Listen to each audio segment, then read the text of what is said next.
Hello, everybody, and thanks for joining us for another Accession Everything Service Management podcast. We've got a very interesting session today where we're going to be talking about all things to do with service excellence and what that means. I'm joined, as always, by my co-host and colleague, Sunil, and today we're very pleased to have with us Johann. Johann, perhaps you'd just give us a quick intro for our audience and our listeners. Sure. Thanks, Dan. Good to be with you. Hi, Sunil. So my world has been service.x, I suppose, service management, service integration, service transformation, service excellence, really, I like to call it, for 35 plus years, starting in the world of operational technology organizations. Even prior to the dawn of IoT, I was working as COO in an operational technology organization. Transitioned into IT service management, enterprise service management, and now moving into the world of everything as a service and servitization and such like. The reality of all of that is that it's all about service, which is my mantra on LinkedIn, and everybody's seen me, in the sense that you don't get to great experience without providing great service. So that's pretty much where I come from. Fantastic. Thank you, Johann. And we'll be leaving a link to your LinkedIn profile in the comment in the description here. Please reach out to Johann if you'd like to broaden your conversation and pick his brains a bit. Sunil, I think you had a really great opening question, so I'm going to fire it over to you. Thank you, Dan, and hi, Johann. So I don't know if this is correct or not, but it strikes me that customer service levels across all sorts of different industries have been on a steady decline. Do you think that that is right? And if it is correct, what has been eroding these levels of service? That's the question. I agree with the intuition of that and where you're coming from. But it's borne out by the research. So I know the UK Customer Service Institute, who have surveyed obviously around customer satisfaction for many years, have consistently found, and even this year's finding had found that some of the customer service levels and satisfaction levels have fallen again. It's borne out again in the US, actually even a little bit higher than what we're finding in the UK. So and I think intuitively, let's face it, when you or I pick up the phone, if we can ever get to the phone, find a phone number to contact anyone when we've got a problem, hey, there's a novelty for you. We don't get things sorted out, and it's mighty frustrating. So I think you're right that the customer service levels generally seem to have fallen.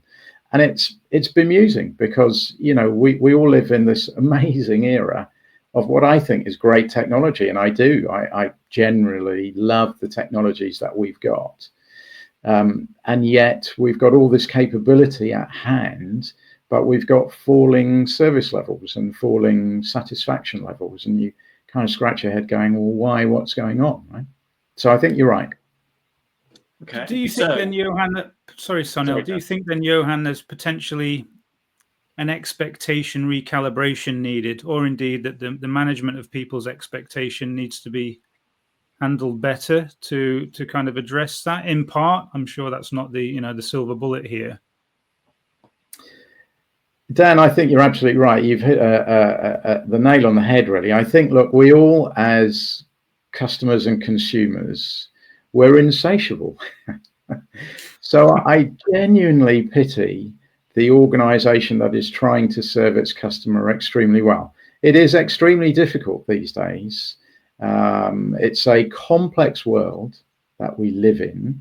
We all know that organizationally, we need to do as much around operational efficiency. So see where I've come from, right? I wear two hats. And any good operations professional will tell you that they're flip sides of the same coin. One is the quality of service that you deliver, but the flip side is operational efficiency, because you can't keep throwing cost and resource, whether that people, finance, technology, whatever type of resource, at being able to serve better, on a daily basis. It just doesn't stack up. So the question, as always, is how do you balance those two? Because I don't think I found anybody, frankly, who doesn't want to deliver a better quality of service to their customer. And intuitively, everybody gets the fact that, well, if I do that, then generally my customer buys more from me. I mean, this is not rocket science. So we are all experts in the world of customer experience and customer service. However, Dan, which picks up your inference, is have our expectations risen out of proportion with what's realistic? To a degree, maybe. And I think perhaps we've been spoiled by some of the great mobile technologies, great mobile apps, and great cloud-first organizations, I suppose, that have come along. The obvious example is the Amazon experience, right? Because we are all so very, very used to that now, naturally, understandably, and quite correctly, I think, we now take that experience into any other world, the business world, the consumer world, wherever, and we have the same level of expectation. And that just continues to rise. So it's an insatiable appetite for more and more great customer service and customer experience. And I don't think we're ever going to put the genie back in the bottle. I mean, that's the reality of it, right? So the question is, how does any organization balance those two things, quality of service it delivers and the efficiency of the organization, without having to continue to throw huge amounts of money at it? Johann, can we just, so this idea of expectation, and you've just talked about Amazon, right? The one that everyone, ask 1,000 people, 999 would say Amazon, wouldn't they? But so are you saying that some organizations have seen an opportunity here and have raised the bar, and then that has left others trailing behind? Is that the sort of the thinking? I think it's a bit of everything, Sonal. So I think some organizations have been fortunate, let's put it that way, to start their life with great technology, right? And they've started their life virtually in the cloud, as I say, mobile first, cloud first, all those great things that we talk about. They've been very fortunate to come along at a great moment in time. Let's face it, we're all still pioneers in this industry. We really are. I mean, look at what's happening around social media and socially what we want to do to manage it better, if you like. Okay, we're struggling with it, grappling with it. Governments are getting their head around it. And so we're still at a very early stage. And I call this the dawn of a service revolution, a new era. So many of them came along when it was perfect timing, very low cost of new entrants. And this is one of the massive competitive threats to many organizations now that were perhaps pre-cloud, is that they've got the potential for being taken out of the market literally within days, weeks, months by new competitors, new entrants coming into the market, setting up with virtually minimal, if any, cost at all, and scaling their business models. So, I have lots of empathy for legacy organizations. Now, there are some that have actually managed the transformation very, very well. And I do think of some of the banks and the financial services institutions. We've probably all been using online banking for many years.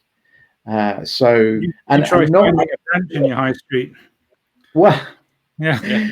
So it brings unintended consequences, like everything out there, doesn't it? And sometimes you're not going to think about these things before they arise. And that's the beauty of business. That's the beauty of life. And we need to navigate that way. I remember doing a talk. It's probably about 4 or 5 years ago. It was pre-pandemic. And I rocked up, and Amazon had, forgive me, I use Amazon again, but in their vast empire, they had set up their new store in, what do they call it, Amazon Go in Seattle, right? Pretty much a virtual stroke physical store where there was no human around.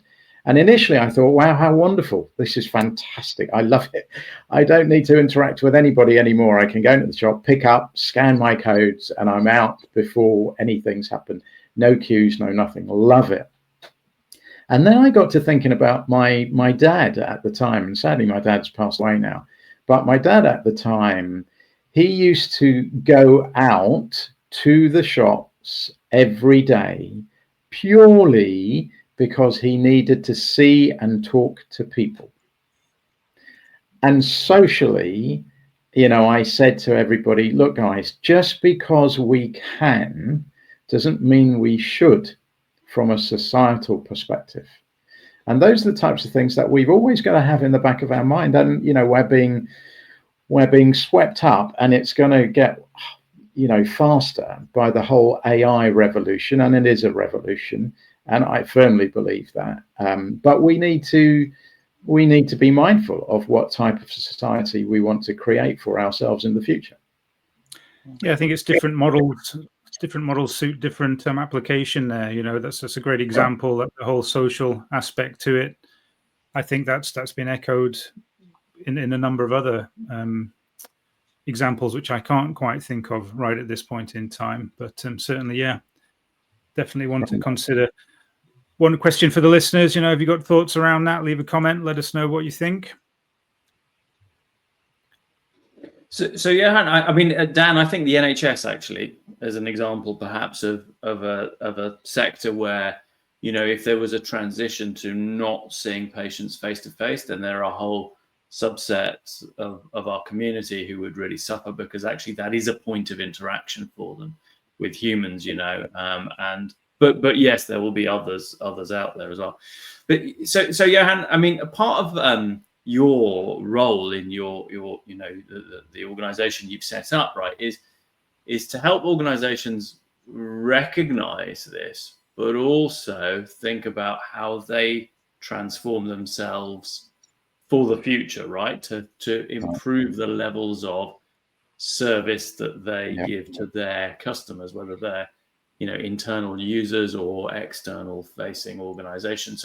So give us an idea of how you help business leaders think about their technology transformation strategies with service in mind. What do they need to do to make sure that they have set themselves up for success? One of the other things I like saying, because it provokes, forgive me, is that it's not about technology. I don't really care about the technology that you bring.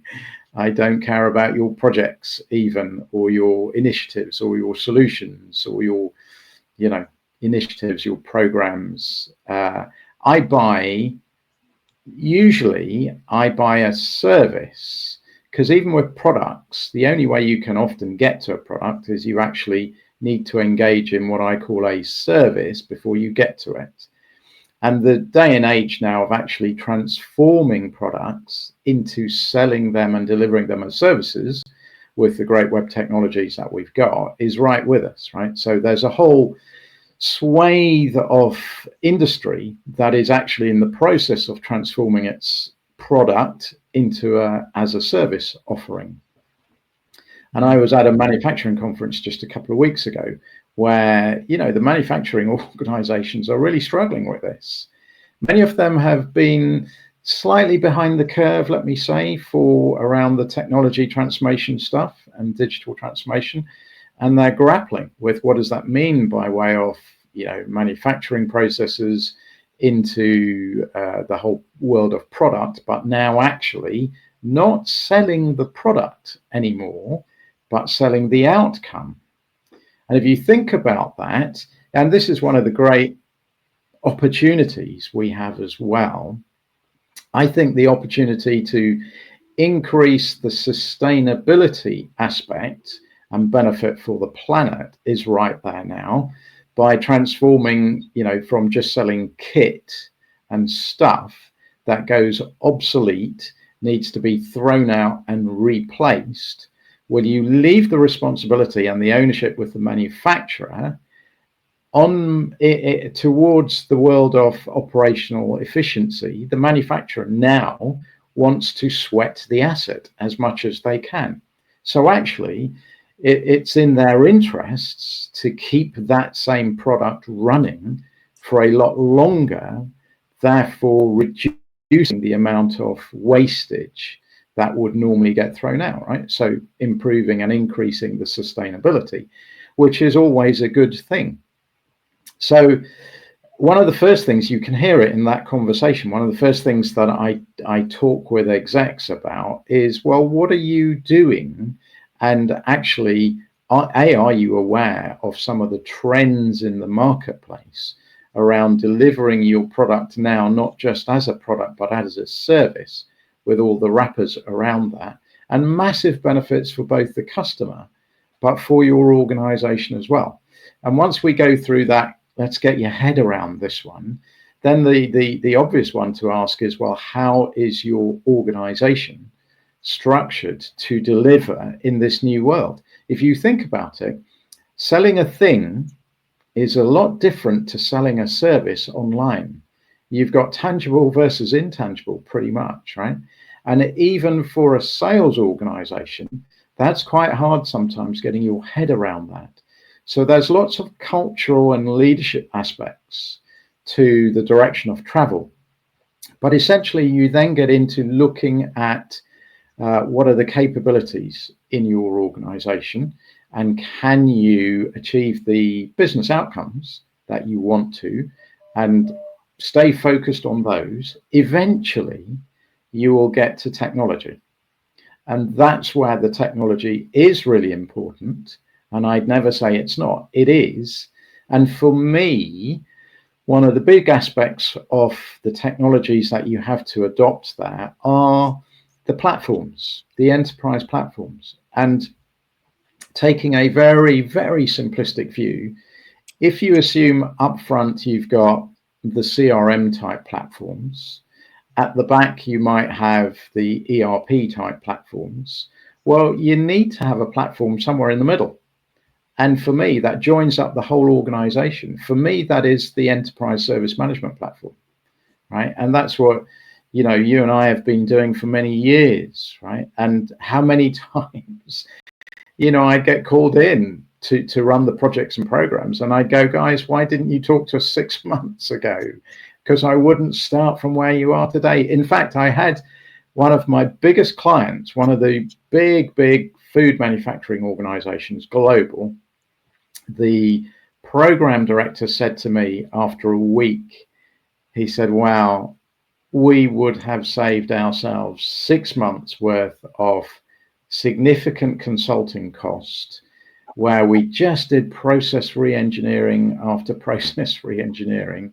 And we actually should have brought you guys in with the technology platform, because you should do it around the platform really that you've already bought into. It doesn't make sense anymore doing blue sky thinking. So you then get down to building roadmaps around capability. So some of that will be process, some of it will be technology, a lot of it will be data. And in our world of AI, if you've got poor data, it's going to be exposed significantly. And all that, we say, poor data in, poor data out. Well, it's going to be even faster and even worse now. So you build a capability roadmap, you eventually get to a transformation roadmap. And that's where you stay focused on business outcomes, delivering the roadmap. One of the key other points that I talk about is don't try and do it overnight. Don't try and go from A to Z overnight. That's madness. We've been in many organizations where people have gone, oh, let's do this. Let's implement a new system. Let's assume, therefore, that will suddenly increase our customer satisfaction scores, our NPS scores. We'll suddenly start doing all these things amazingly well just by implementing technology. well, more fool you for thinking that's going to be the case. But there are steps along the way, and each step in what I call the next gen service maturity model, each step must deliver value to the organization, to the customer. If it doesn't, you haven't architected it properly, because you can do that. So, the clients that I work with, we look at all of those things. We look at the maturity curve, we look at the technology platforms, we then look at the structure of the organization, back to what I was saying before, because many organizations are not structured to deliver seamless end-to-end service. Does that make sense? Absolutely. I mean, I think, what I really love about what you're saying here is think about gearing your business strategy around service delivery. Right. That's the starting point. And you're right, history tells us, and we still see it, where technology transformation programs happen almost in a silo, right? They're not linked to that business strategy. They're not linked directly to how do they serve customers better. And they don't always fail, those technology transformation programs. Sometimes within their silo, they deliver a better outcome. But how much do they really impact on the business is the question, isn't it? And, if I was a CFO, for example, I'd be sitting there going, well, what return am I getting on my investment? And some of these are large, significant investments, right? And I'd be going, well, guys, you promised the earth, you've not delivered it, and why not? And let's take enterprise service, for example. I worked with a large organization last year, and one of the direction of travel was to get it out to the other parts of the business organization to enable them to use the no-code platform to automate some of the things they do on a daily basis. Because automation is where you will get some of the operational efficiencies. If you can also automate some of the customer-facing journey, then you actually can kill two birds with one stone. You can deliver better quality service, whether it's to an external customer or internal customer, better quality of service at a lower operational cost. People look at me as if I'm crazy when I say, you can do this. You genuinely can do this. And this, for me, is what it's all about. You've got to understand the capability of the technology that you buy into, but then step back to the business strategy and go, so why are we implementing this technology? How does it impact the business outcomes? Now, if you can't articulate that, stop what you're doing, go and do something else, please. Because it's of no use to anybody if you can't articulate that story. Yeah, absolutely. In that example, though, you sort of saying there's an area of the business and they're going to see some advantages there. And to the point about the CFOs questioning, well, how am I going to, where am I going to see this return here? What would be your views on kind of like, okay, well, we're going to set off with, we're going to baseline things. How kind of granular does that baseline need to be in your experience as to where they can sort of say, right, across all of these areas, we've seen a marked improvement of X between X and Y% here, therefore evidencing the return, as well as what's being seen from the customer, both internal and external review, in so much as everybody's feeling much better about the whole service. They're getting things quicker, it's being provided with less flaws or defects or whatever else. How would you or what are your thoughts on kind of those points, Johann? Those are perfectly capable and fundamental. So the question, if I may, is what I often get asked is, well, where do we start? And that's a really good question. It's like, the whole technology landscape is so complex sometimes. You go, well, where would I start? Even AI, it's like, where would I start with this, right? And I say, okay. I was hoping we were going to get through an entire podcast without the mention of AI, but no, it's impossible. It's impossible. Yeah, I said that, Dan. Use the word automation, right? Flip side of the same coin. And here's the thing. Here's the thing. Many organizations are still quite confused between what's AI and what's automation. Yes. What they are trying to do and want to do and need to do is purely automation. And you can do that exceptionally well today. If all you're doing is moving data around within a process from one place to another, that's automation. You don't need AI to do that. If you're talking about truly transforming your data and using it to do new things, because you can now do things by putting that piece of data with that piece of data, that is AI. So again, and in fact, I've been on an 8-month AI learning course from some of the West Coast providers in the States over the last year, simply because I know I need to be able to support and advise my clients really well in this difference between AI and automation. So whatever it is, and remember I said, don't talk to me about technology. I will go la, la, la, la, la, until we get to why are you doing it? What are you expecting to achieve? And in that conversation, Dan, you get to the question of, well, what are the candidates for automation, right? Where do I go? How do I find the best things that will give me the biggest return in the shortest period of time?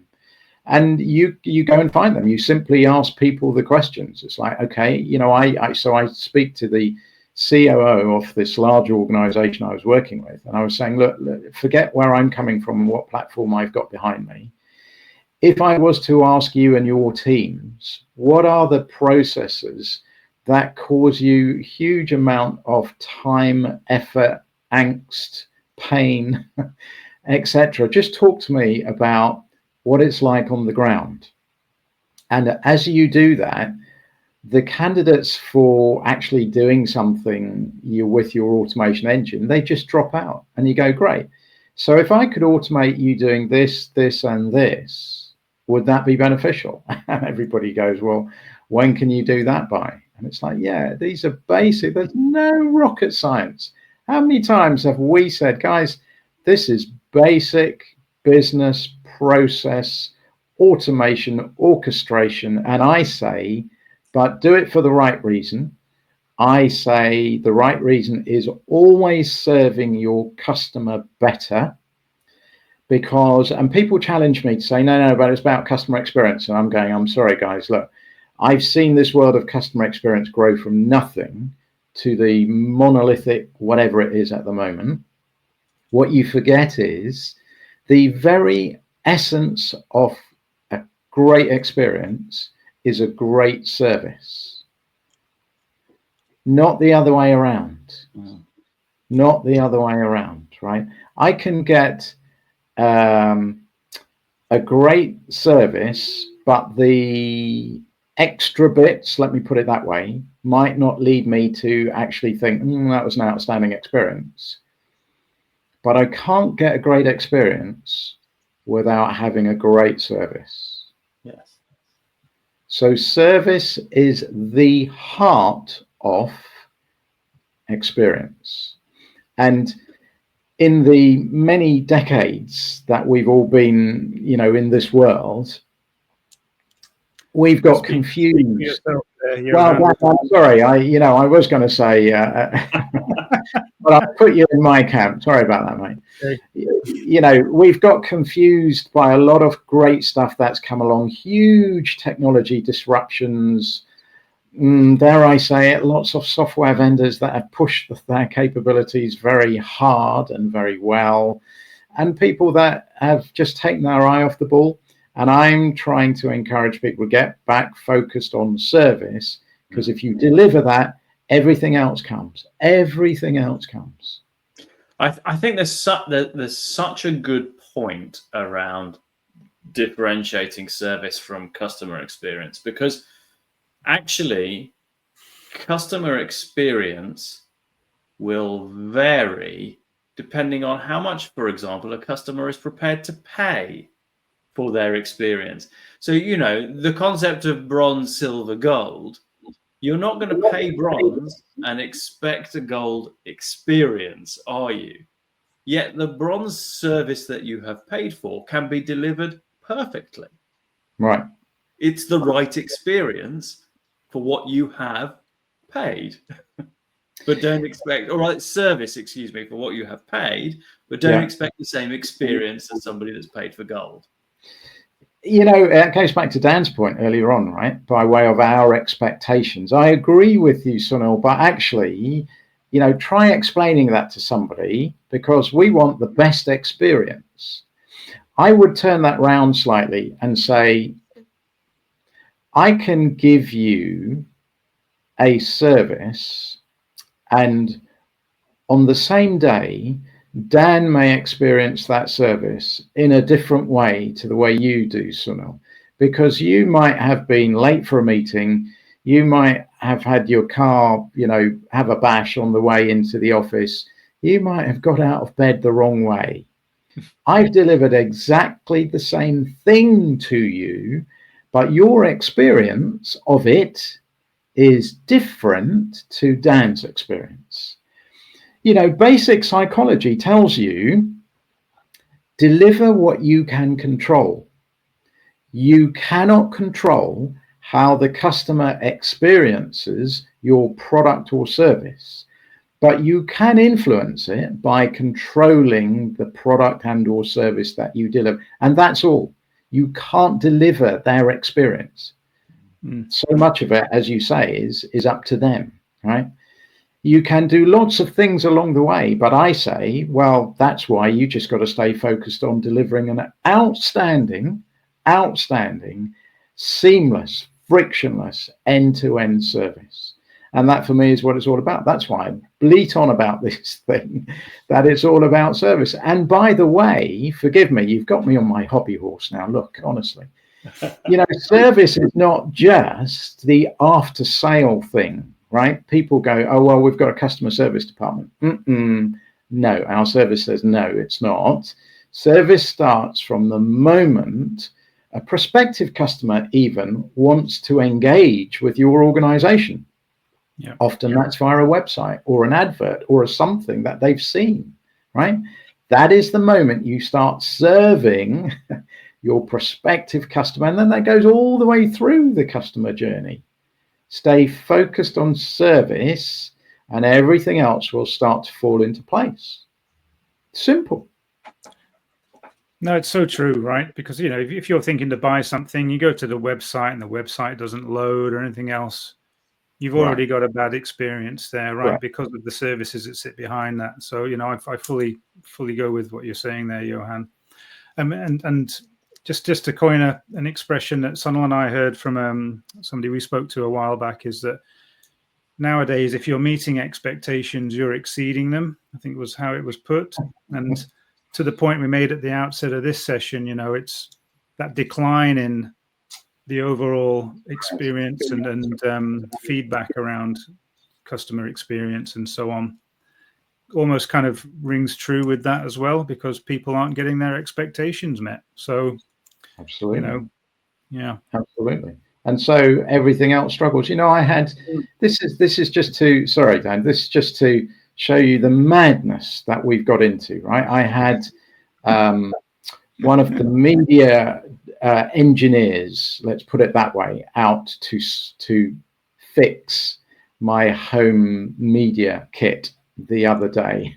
Okay, and he said at the end, lovely guy, it was a hell of a job to get to book an engineer to come out to fix something that was their problem, not mine. But eventually, after having engineer visits cancelled, all sorts of things, I had an engineer rock up, really nice guy, very capable, did what he needed to do, very efficient.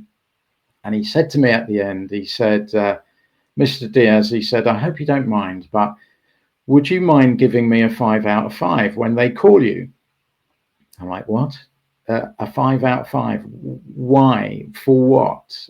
No, we've gotten really well. I think you've done extremely well. But let me ask you a question. What happens if I give you a 4 out of 5? Because actually, the end-to-end service wasn't perfect, because nothing you did, but your organization behind you failed you miserably several times round. So what if I gave you a 4 out of 5? He said, oh, if you do that, he said, I'm going to get hauled over the coals by my boss. And my mouth hit the floor. I said, honestly, have we brought our businesses to a point where that is how we run them? That is just, I haven't even got a word for that. Great example of measuring the wrong metric. Wrong metric, completely. All that happens is you get unintended consequences, right? You get this mad coercion of the customer that kind of turns the customer off even more. And hey presto, here we go again. The customer experience goes down, even though actually what he did was pretty good and he was really good. And it's just a mad world. And you go, guys, stop talking to me about customer experience, please. You're getting completely distracted, defocused on what is important in life. Get back focused on delivering outstanding service to your customer. Hey, we used to talk about customer delight. And actually, it reminds me, one of the McKinsey research papers last year, they published it, said, and I wrote it down here actually, they said strategies focused on delighting customers. They actually used that word. I was like, hurrah, I haven't heard that for 30 years. And not since they stopped selling Angel Delight, wasn't it? There you are, see? Yeah, exactly. Where did delight go? But they found, obviously, intuitively, that companies focus on that and greater value from their current customer base, which results in concrete financial outcomes. No rocket science. And 80% of the value creation achieved by the world's most successful companies, hey presto, principally comes from unlocking new revenues from existing customers. We've all known this. Everybody knows this. So I'm going, what are you doing? What are you doing? Come on, let's get back to some of the form of reality here and let's build it. And if you don't mind me saying, that's when we start talking about it, right? That's what I've plugged into the framework that I now use with many client organizations. Well, this is a great brings us very neatly. Just brings us very neatly, Johann, to one, to invite our listeners to sort of give some comments there. Where do you think customer service could improve? What bad examples have you had? Everybody's got a bad example. Leave a comment and let us know. If you'd like to find out more about how Johann helps organizations tackle this, again, the link to his LinkedIn will be in the description here. But finally, just to kind of wrap things up, Johann, tell us in brief a little bit about the courses that you run and provide, and how people can expect to sort of benefit from those, and indeed how they can engage your services should they desire to do so. Sure, thanks, Dan. So I've recently set up the Service Revolution Academy, and people say, why revolution? Well, I say, because you're out of time, mate. You're truly out of time. If your organization isn't doing some of this stuff, you're going to be taken over. So revolution is necessary in some places, and it needs to be fast. So I've packaged up 35 years worth of experience in and around the world of service and operations so that it's easy to consume. And there are 8 kind of areas and modules, each with their own little system and methodology, so that organizations can pick the ones that work incredibly well for them, depending on where they are in their journey. So it's an online course, but it has a 3-day on-site course as well, because at the end of the day, we need to do a bit of stepping out of it, restructure your thought process and some of your planning, join up your top-down strategy with your bottom-up initiatives that I guarantee are going on.